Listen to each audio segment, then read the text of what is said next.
ಇವತ್ತಿನ ದಿನಾನ ನಾನು ಚಪಾತಿ ಮತ್ತೆ ಒಂದ್ ಮೂವಿ ಜೊತೆಗೆ ಸ್ಟಾರ್ಟ್ ಮಾಡಿದೆ. ನಮ್ ಸಿರಿನ ಸ್ವಲ್ಪ ಕ್ಲಿನಿಕ್ ಕರ್ಕೊಂಡು ಹೋಗ್ಬೇಕಿತ್ತು. ನೋಡಿದ್ರೆ ಮಳೆ ಸ್ಟಾರ್ಟ್ ಆಗಿತ್ತು. ಮಳೆ ನಿಂತಾದ್ಮೇಲೆ ಹೊರಟ್ವಿ. ನಮ್ಮ ಹುಡುಗಿ ಬಾ ಹೋಗೋಣ ಅಂತಿದ್ಲು. ಅವಳು ಅನ್ಕೊಂಡಿದ್ದು ಎಲ್ಲೋ ಆಚೆ ಕರ್ಕೊಂಡು ಹೋಗ್ತಾರೆ ಅಂತ. ಅವಳಿಗೆ ಏನ್ ಗೊತ್ತಿತ್ತು ಪಾಪ ನಾವು ಕ್ಲಿನಿಕ್ ಕರ್ಕೊಂಡೋಗಿ ಇಂಜೆಕ್ಷನ್ ಹಾಕಿಸ್ತೀವಿ ಅಂತ. ನಾವು ಕರ್ಕೊಂಡೋಗಿದ್ದ ಜಾಗ ಬಂದು ಬಸವೇಶ್ವರನಗರ್ ಪೆಟ್ ಪ್ಲಾಜಾ ಅಂತ. ನಮ್ ಪೆಟ್ಸ್ ನೆಲ್ಲ ಅಲ್ಲೇ ತೋರ್ಸೋದ್ ನಾನು. ಸೊ ಅವಳಿಗೆ ಏನಾಗಿತ್ತು ಅಂದ್ರೆ ಉಗ್ರು ಒಳಗಡೆ ಹೋಗ್ಬಿಟ್ಟಿತ್ತು, ಚರ್ಮದ ಒಳಗಡೆ ನೋಡಿ ಈ ತರ. ಅದಾದ್ಮೇಲೆ ಅವಳಿಗೆ ಇಂಜೆಕ್ಷನ್ ಎಲ್ಲ ಹಾಕ್ಸಿ ಉಗ್ರೆಲ್ಲ ಕಟ್ ಮಾಡಿಸಿ ಆಮೇಲೆ ಸ್ವಲ್ಪ ಮೆಡಿಸಿನ್ಸ್ ಎಲ್ಲ ಕೊಟ್ರು. ಅದನ್ನೆಲ್ಲ ತಗೊಂಡ್ಬಂದ್ವಿ. ಹಾಗೆ ಹೊಟ್ಟೆ ಹಸಿತಾಯ್ತು ಅಂತ ದಾರಿಲಿ ಗಿರ್ಮಿಟ್ ಮತ್ತೆ ಬಜ್ಜಿ ತಿನ್ಕೊಂಡ್ಬಂದ್ವಿ. ಮನೆಗ್ ಬಂದ್ಬಿಟ್ಟು ಸಿರಿನ ಬಿಟ್ಟಿದ ತಕ್ಷಣ ಅವಳು ಹೋಗ್ಬಿಟ್ಟು ಅವಳ ಜಾಗದಲ್ಲಿ ಕುತ್ಕೊಂಡ್ಬಿಟ್ಲು. ನಂಗೆ ಗೊತ್ತಿತ್ತು ಅವಳು ಮನ್ಸಲ್ಲೇ ಬೈಕೋತಾ ಇದ್ಲು ನನ್ನ ಅಂತ.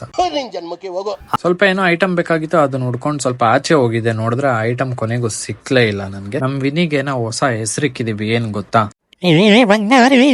ಫುಲ್ ಕಬಾಬು, ಬೆಣ್ಣೆ ಕಬಾಬು. ರೇಟ್ ಎಷ್ಟು? ಮನೆಗ್ ಬಂದ್ಮೇಲೆ ನಾನು ದೀಪು ಹೋಗಿ ಮಸಾಲೆ ದೋಸೆ ತಿನ್ಕೊಂಡು ನಮ್ ಡೇನ ಎಂಡ್ ಮಾಡಿದ್ವಿ ನಾವು.